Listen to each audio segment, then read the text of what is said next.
రాష్ట్రంలో ఈరోజు రైతులు పడతా ఉన్న అవస్థలు ఎలా ఉన్నాయి అనంటే, రాష్ట్రంలో రైతుని ఇవాళ పట్టించుకునే పరిస్థితిలో ప్రభుత్వం లేని కారణంగా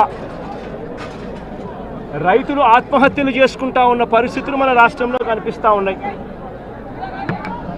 ఈరోజు ఈ సీజన్లోనే ఈ జిల్లాలోనే ఇక్కడే ఇద్దరు ఆత్మహత్యలు చేసుకున్న సన్నివేశం మధ్య ఈరోజు ఈ జిల్లాలో నేను మాట్లాడుతూ ఉన్నా. ఈరోజు ఇక్కడే ఇదే జిల్లాలోనే ఇద్దరు ఆత్మహత్యలు చేసుకున్న పరిస్థితులు.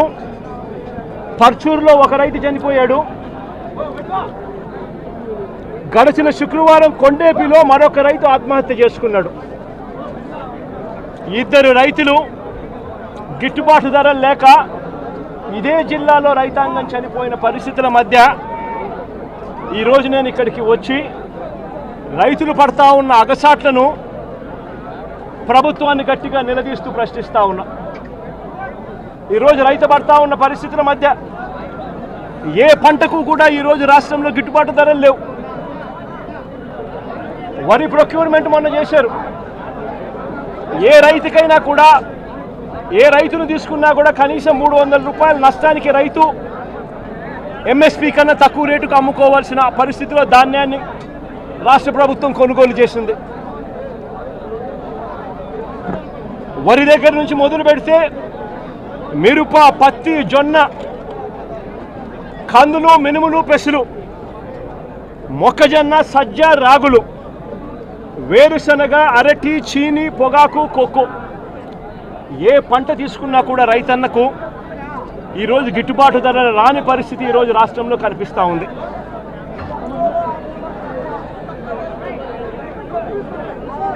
కేవలం ఒక సంవత్సరం కిందట వైఎస్ఆర్సీపీ ప్రభుత్వం ఉన్నప్పుడు రైతు రాజ్యంగా రాష్ట్రంలో పరిపాలన సాగించినప్పుడు రైతు పరిస్థితి ఎలా ఉండేది, ఒక్క సంవత్సర కాలంలో రైతు ఎలా దిగజారిపోయాడు అని చెప్పడానికి నిదర్శనం ఈరోజు రాష్ట్రంలో ఈ జిల్లాలో జరిగిన రైతు ఆత్మహత్యలు. గత ఏడాది రైతు భరోసా కింద రైతన్న పెట్టుబడి సమయంలో, రైతన్నకు పంట వేసే సమయంలోనే మే మాసం చివరికల్లా, ఖరీఫ్ మొదలయ్యే నాటికల్లా రైతన్నకు రైతు భరోసా కింద పెట్టుబడి సహాయం కింద సహాయం అందేది.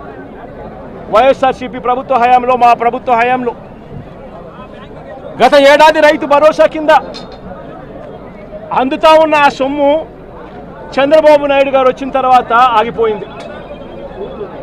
ఈ పెద్ద మనిషి చంద్రబాబు నాయుడు గారు వచ్చిన తర్వాత గత ఏడాది రైతు భరోసా కింద మోడీ గారు ఇచ్చే 6,000 కాక మరో 20,000 రూపాయలు రైతు భరోసా కింద ఇస్తానని చెప్పాడు ఈ పెద్ద మనిషి చంద్రబాబు నాయుడు. గత సంవత్సరం రైతులకు ఇవ్వాల్సిన 20,000 రూపాయలు ఎగరగొట్టేశాడు. ఈ సంవత్సరం కూడా జూన్ 10వ తారీఖున మోడీ గారు ఇవ్వాల్సింది ఇచ్చేసింది, చంద్రబాబు నాయుడు గారు ఇవ్వాల్సింది మాత్రం ఎగరగొట్టిన పరిస్థితుల మధ్య ఈరోజు రాష్ట్రంలో వ్యవసాయం జరుగుతూ ఉంది. రైతు పరిస్థితి అధ్వానంగా. సమయానికే సీజన్ ముగిసేలోగానే ఇన్పుట్ సబ్సిడీ ఇచ్చే సాంప్రదాయాన్ని గత ప్రభుత్వం, అంటే గతంలో వైఎస్ఆర్సీపీ ప్రభుత్వ హయాంలో ఉండేది. ఏ సీజన్ ముగిసేలోగా ఆ సీజన్లో జరిగిన నష్టాన్ని ఆ సీజన్ ముగిసేలోగానే, మరుసటి సీజన్ వచ్చేలోగానే రైతన్నకు ఇన్పుట్ సబ్సిడీ కింద సహాయం అందేది. ఈరోజు ఆ ప్రక్రియను గాలికి వదిలేసిన పరిస్థితుల మధ్య ఈరోజు వ్యవసాయం జరుగుతూ ఉంది. వైఎస్ఆర్సీపీ ప్రభుత్వ హయాంలో, అంటే మా ప్రభుత్వ హయాంలో రైతులకు పంట వేసిన తర్వాత ఆ పంట నష్టం పోతుంది అన్న భయం లేకుండా రైతులకు ఉచితంగా పంటల బీమా చేసి ప్రతి ఎకరాను ఈ క్రాప్ చేసి ఆర్బీకేల ఆధ్వర్యంలో పారదర్శకంగా రైతులకు ఉచిత పంటల బీమా వైఎస్ఆర్సీపీ ప్రభుత్వం అమలు చేస్తే చంద్రబాబు నాయుడు గారు ప్రభుత్వం వచ్చిన తర్వాత ఆ ఉచిత పంటల బీమా ఎత్తివేసిన పరిస్థితుల్లో ఈరోజు రాష్ట్రంలో వ్యవసాయం కనిపిస్తూ ఉంది. ఈ క్రాప్ వ్యవస్థను పూర్తిగా నీరుగార్చేశారు. దళారీలు లేకుండా పంటలు కొనుగోలు చేసే ఆర్బీకే వ్యవస్థను నీరుగార్చిన పరిస్థితులు ఈరోజు రాష్ట్రంలో చూస్తూ ఉన్నాం.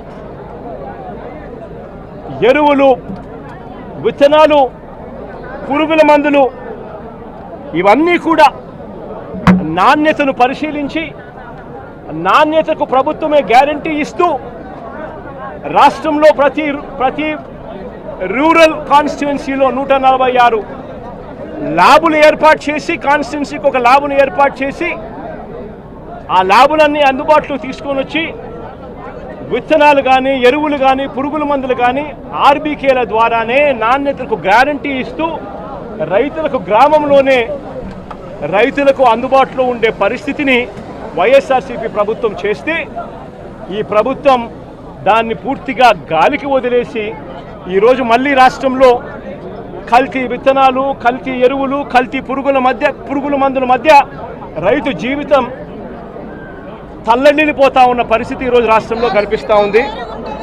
మేము తీసుకొచ్చిన ల్యాబులు ఈరోజు నిర్వీర్యం చేస్తూ ఉన్న పరిస్థితుల మధ్య ఈరోజు రాష్ట్రం కనిపిస్తూ ఉంది.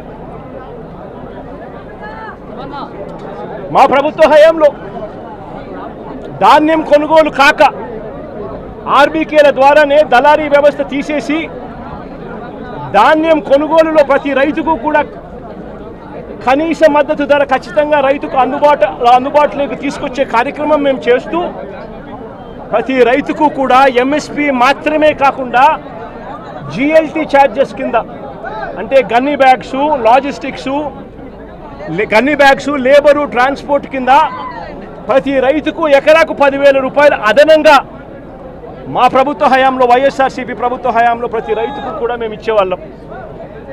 ఈరోజు రైతుకు గిట్టుబాటు ధరలు రాని పరిస్థితి, ధాన్యం కూడా 300 రూపాయలు ఎంఎస్పీ కన్నా తక్కువ రేటుకు కొనుగోలు చేసిన పరిస్థితి, రైతు అమ్ముకున్న పరిస్థితి దళారీలకు. ధాన్యం కొనుగోలుకే కాకుండా మా ప్రభుత్వం వైఎస్ఆర్సీపీ ప్రభుత్వంలో గతంలో 3,000 కోట్ల రూపాయలతో ధరల స్థిరీకరణ నిధి తీసుకొచ్చి ఏకంగా 5 సంవత్సరాల కాలంలో 7,500 కోట్ల రూపాయలు ఖర్చు చేసి